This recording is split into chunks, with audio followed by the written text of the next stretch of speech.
a chant, a meditation that you can sing in your car if you're angry. You can sing this week as it's uncertain. And so if you know this, I invite you to sing out. And I know this is one of the sacred hymns of the Unitarian Universalists, so I expect all of you to sing out. When I breathe in peace.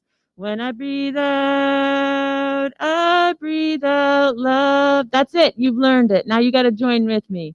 When I breathe in peace. When I breathe out love. When I breathe in peace. When I breathe out love. So now that you know that, between what Eric and I share, we're going to invite you to sing that. So hold that in your heart for just a moment. As people of faith, we gather to speak to such a time as this. As people of conscience, we gather to listen to the wisdom that is already here. As people of hope, we come here today to remember what we already know. This moment is big, but not bigger than our dreams. This moment is hard, but we are strong. This moment is foggy with uncertainty, but it has given us clarity. Because having 2020 vision is having clear vision. And that's what this year has been for us. A year of perfect vision, a great unveiling, a clearing away of illusions to see the truth about our education and our healthcare and our economic system that values complex financial services more than human beings. In the Christian tradition, we hold the idea that the truth is what set us free. Perhaps you have heard that word from James Garfield, though, that the truth will set us free, but first it does what? It makes us miserable. So we know that seeing it, facing it, healing it, transforming the pain of it is the only way to get where we want to go. We have clarity about what we have seen, and now we know what we are to do. This moment is big, but not bigger than our dreams. An early preacher, Paul, spoke to a community in Corinth in a moment of chaos. And he said, we look not at what can be seen, but what cannot be seen. For what can be seen is temporary. And the Greek word for see is hora, which means not just to perceive, but to attend to. So maybe this year was the universe beckoning us, begging us to attend to our dreams with more seriousness. Serious about stopping everything, to reset, to hold off all normal life, to hold a place for a world that is both here and not yet. This moment is hard, but we are strong. This moment is foggy with uncertainty, but we have clarity. And we are here to remember this. We don't have to see it to know that it is possible. When I breathe in peace. When I breathe out, I breathe out love. Breathe in, I breathe in peace. When I breathe out, I breathe out love. So I am Eric Banner, and it is my privilege and honor to stand here this morning with my sense of balance that is a little impeded from lack of sleep these last few days, and to serve as associate minister at Jefferson Unitarian Church out in Jefferson County. And I don't know about you, but for me, this has been a hard year, an awful year, a year I don't want to be present to, but instead one I want to flee from. There are so many things that I have seen this year that I want to unsee. And in the face of that, it is hard. It is hard to remember and to know the things that I cannot see. To breathe in peace and to breathe out love and to remember those words of the modern day prophet Cornel West, who reminds us that justice is what love looks like in public.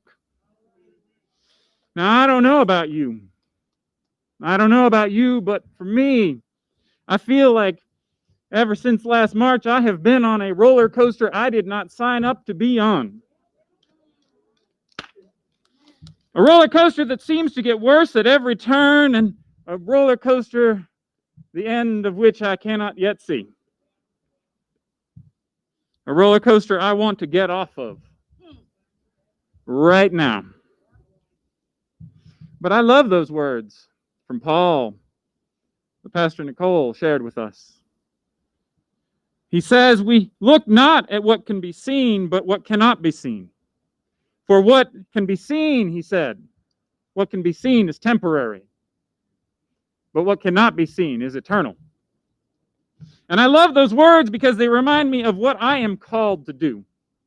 That part of what I am called to do, that part of what we are called to do, is to ask ourselves not only what we see, but what we don't. And then to ask ourselves the question, why? Why is it that we see what we see? And who has another view? I think about it a lot because, like many of you, I find myself caught up in the daily news cycle, feeding an addiction to words and stories written by people I all too often fail to remind myself, written by people who are paid and paying others for my attention and selling me and selling myself. And all too often I give up my right to ask myself, where am I standing? And to ask myself, as Brian Stevenson, that warrior for justice and mercy, asks, did I get proximate?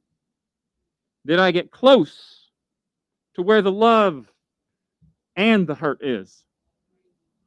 Or did I shore myself up in a fortress of isolation, a battlement of separation, armor myself up, protecting myself while abandoning my brothers and sisters on the field?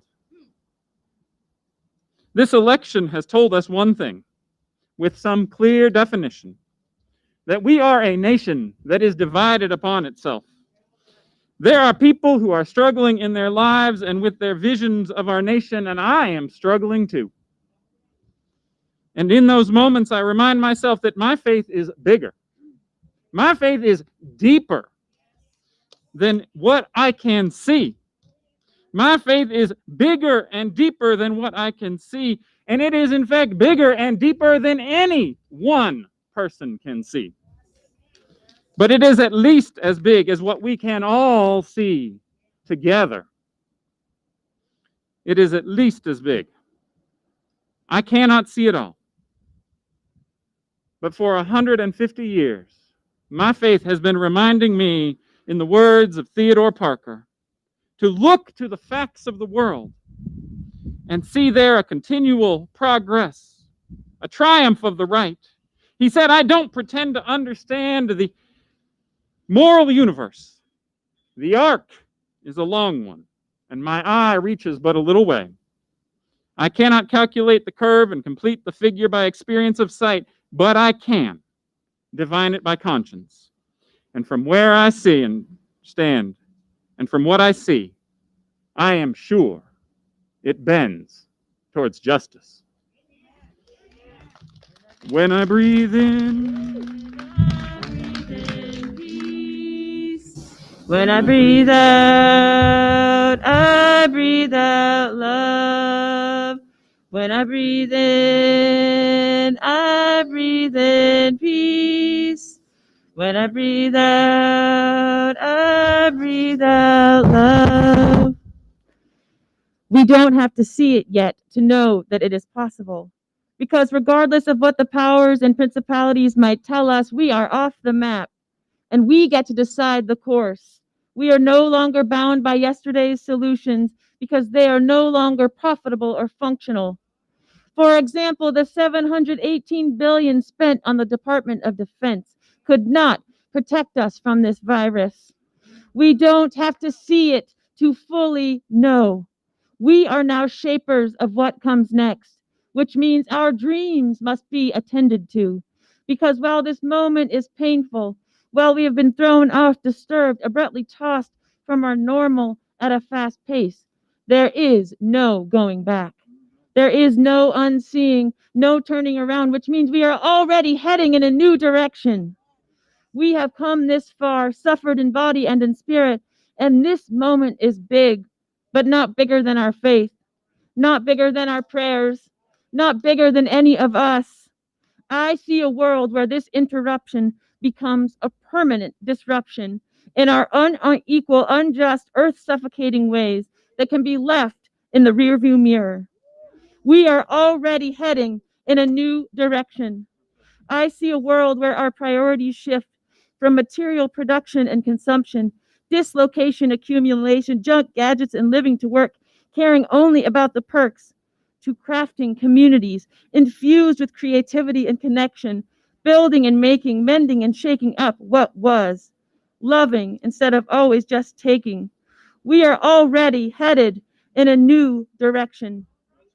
This moment is uncertain, but we don't need certainty, friends.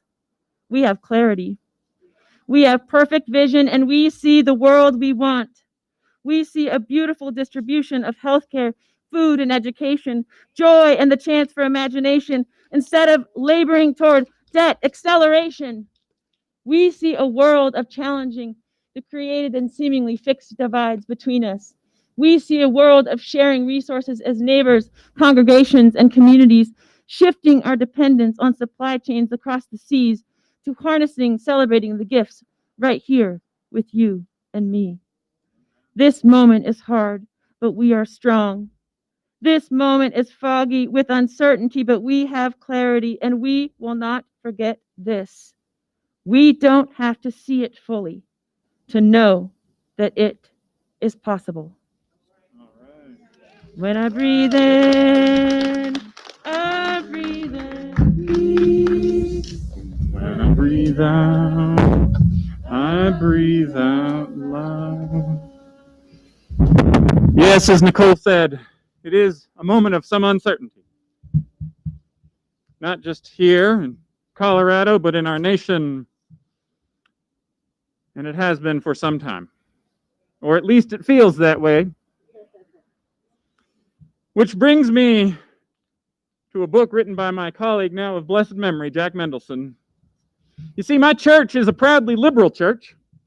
It's a church that has been proudly liberal for 400 years. But Jack Mendelson knew that that came with a challenge. And Jack Mendelson knew that to every age, the liberal says, this age isn't good enough. He said the most powerful liberal instinct is a grating hunger for more freedom, more justice, more fairness, more inclusion, more fulfillment, for more of Earth's creatures. It's a hunger, he said, requiring a goat-like digestive system that can thrive on brush and weeds in the absence of rye and clover. He said staying liberal means savoring the small successes and digesting the constant frustrations.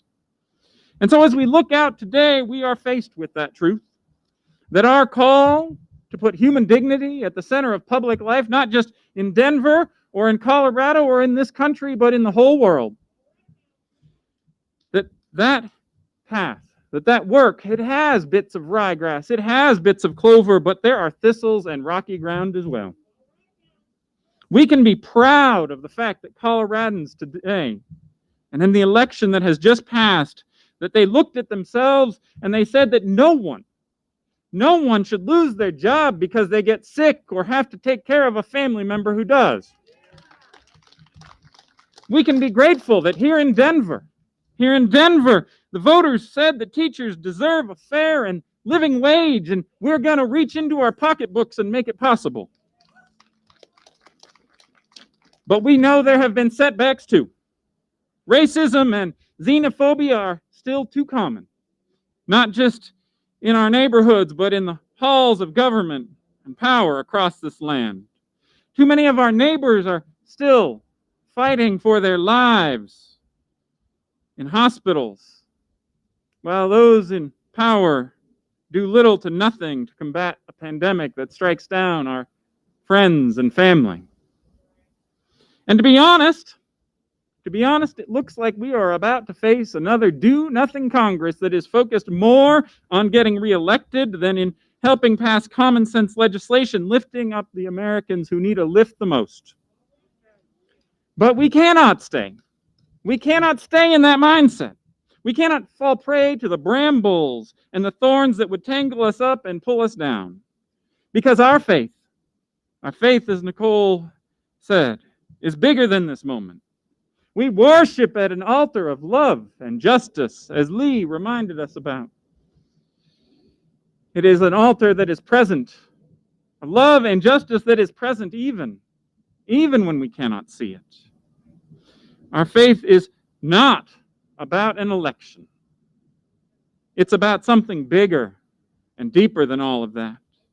And so we gather here today for a time such as this, not necessarily to celebrate or to mourn, though both of those things are true, but because we remember by living out our values who we are and who we are called to be. We give our lives to that greater cause, knowing that we may not see all the way. We may not even see it from where we stand. But when we put our hands and our hearts and our minds together and share what we know, what we love, and who we love, then a sight line opens up just a little bit more. And from where we stand together, I tell you, we can see that long arc. And I tell you, with our help, it bends towards justice. When I breathe in, peace. When I breathe out, I breathe out love. Good afternoon. About 100 years ago, when I was born,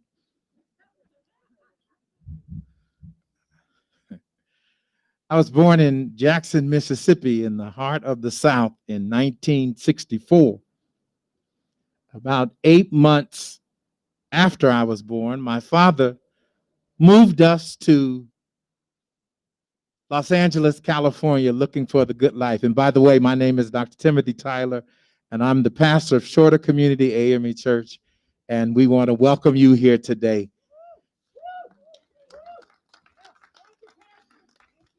You're very welcome. But as I reflect on my birth in the South, I remember that every so often, my parents would pack us up in the car and we would make that drive from Los Angeles to Jackson, Mississippi. And what I know about the South is that we had horrific storms that would come. And the storms would shake the house to the point where you almost felt like it was getting ready to fall down. The lightning would flash, and some of you all can relate to this. When the storms would hit, the older people would come in the room.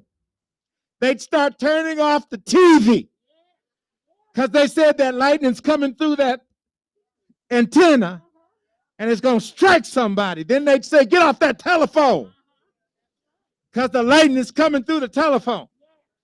Then they would tell us to sit on the floor and get behind the furniture until the storm was over. And this is what I like the most. And they would tell us, they would say, God is speaking. Sit still and listen while God is speaking. I've come to tell you this morning that we have been through a storm for a long time. Storms that have persecuted immigrants and those who just wanted a right to live free. Storms that have been telling people what to do with their bodies, women. Storms of misogyny and racism and sexism. Storms of homophobia. Storms that have made us feel like we need a therapist. I think even the therapists had to get therapists. But in the black church, we sing a song. I just come to tell you the storm is passing over.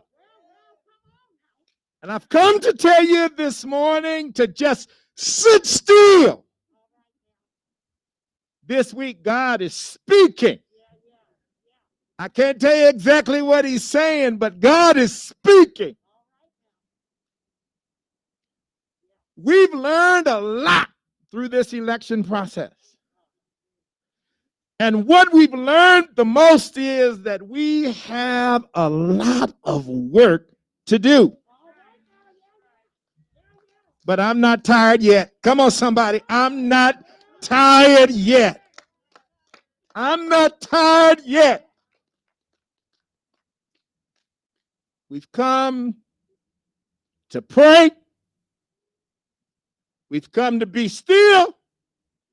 We've come to hear the voice of God. We've come to tell our neighbors and our community, be calm. We've come to recognize and realize that the work is far from over. We've come to realize that whether it's Biden or Trump in the White House, God has still called us to this prophetic mission of speaking truth to power. Let justice roll down like a mighty stream. We've come. If the moment calls for it, I say celebrate. I'm going to, with my blackity black self, I'm going to celebrate. But when the blackity black self, I'm going to celebrate. And you celebrate with your whitey white self. But when the celebration's over, we have prophetic work to do until every individual is free, until everybody is considered to be a legitimate human being worth dignity. We have work to do until Black Lives Matter. And when Black Lives Matter, we'll give you permission to say, now all lives matter.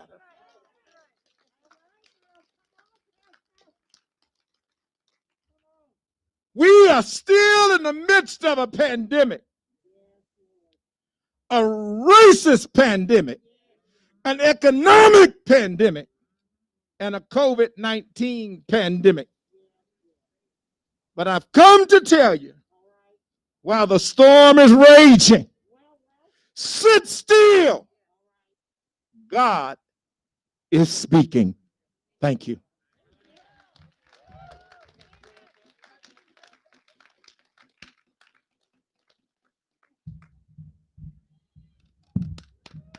Good morning.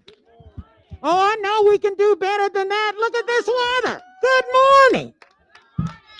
I'm Sharon Bridgeforth, a member of Zion Baptist Church and a member of this wonderful organization. I feel so blessed. And when I saw the agenda and find out that I was coming after Pastor Tyler, got a little nervous. So I will do my very best. 2020 has tested us in many ways. In many ways, it's been especially a distressing year. COVID-19 tornadoes, hurricanes, floods, fires, and all out assault on African Americans, especially black men, and a person in the White House who is one of the most racist presidents in history. As we come to this pivotal time in our country, we must be more determined than ever to make change. Do I need to say that again? We must be more determined than ever to make change. Today is not the end of our work together. This is the beginning. We must push toward the beloved community where everyone is treated with human dignity. It is up to people of faith to stand up and speak up to those who want to divide us and oppress us. If one of us is oppressed, we all are. I said we all are. As an anti-racist organization, we will continue to view our work through a racial lens and speak truth to power. We are responsible for ensuring that our goals and values will be fought for by those we elected to represent us. I'll say that again because you may not have gotten that. We are responsible for ensuring that our goals and values will be fought for by those we elected to represent us.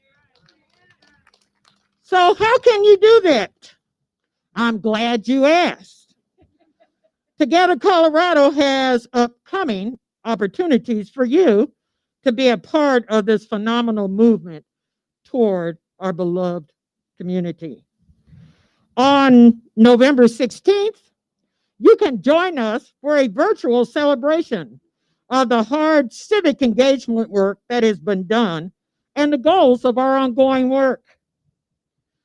What you really could do is to form an organizing committee in your congregation to join Together Colorado and expand our voice and power. Become part of Together Colorado's work for undoing racism by joining our committees working on criminal justice, housing, healthcare, immigration, economic justice, and climate justice. Please go to our website, togethercolorado.org, for more information. We look forward to continuing to make the way for all Coloradans to live healthy, thriving lives. Thank you and enjoy your day.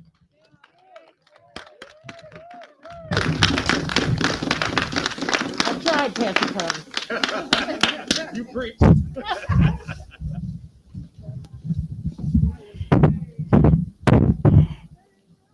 In Spanish, we say, cuando calienta el sol, no paramos, which means when the sun begins to heat up, we don't stop. So there's nothing stopping us today. We will move forward, we will keep on going, and nothing will stop us. The sun only gives us more vitamin D and energy. I'm Veronica Camargo from Curtiars Catholic Church.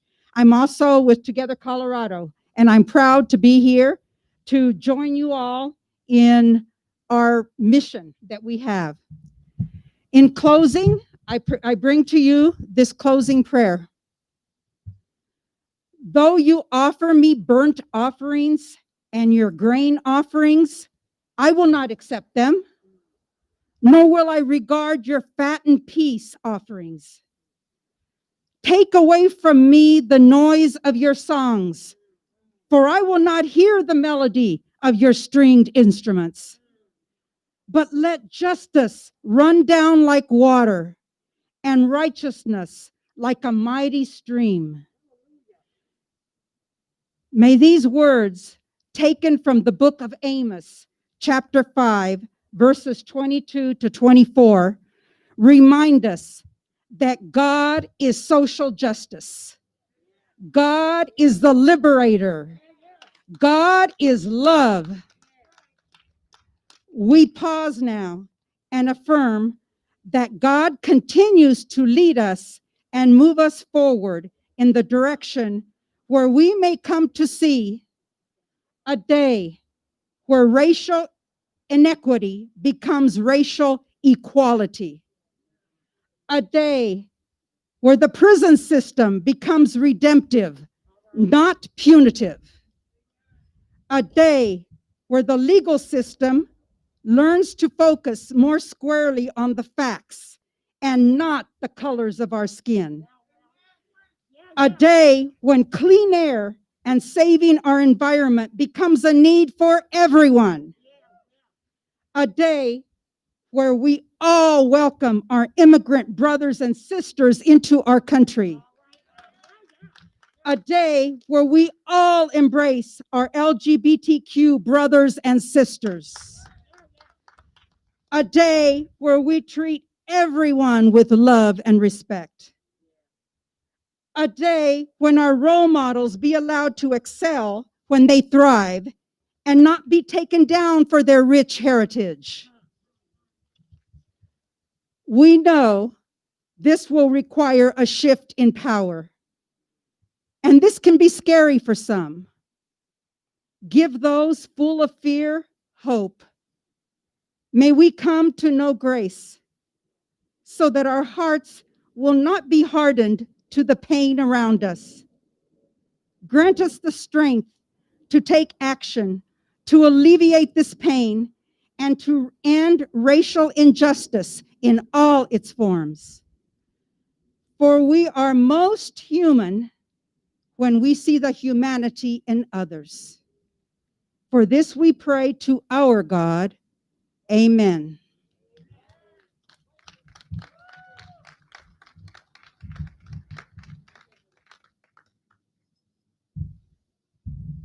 Before we dismiss, I would just like to recognize one of our Denver City Council persons, Robin Kanish, one of our allies that worked with us on many issues over the years. Thank you so, so much. Yes. So with that, thank you, Veronica, for that blessing and that wonderful prayer. Robin, uh, thank you again. Thank you again. We need more of our elected officials that participate and work with us, and we have been blessed with your presence in many avenues for us. Thank you. Thank you to everyone. As we have all stated, our work is not done. This is not the end of our struggle, our work, our efforts. And I thank you, and you have been a blessing for showing up today and sharing with us as we try to move forward and lift up each other, because this is a heavy, heavy lift. Thank you, thank you, thank you. Have a blessed day.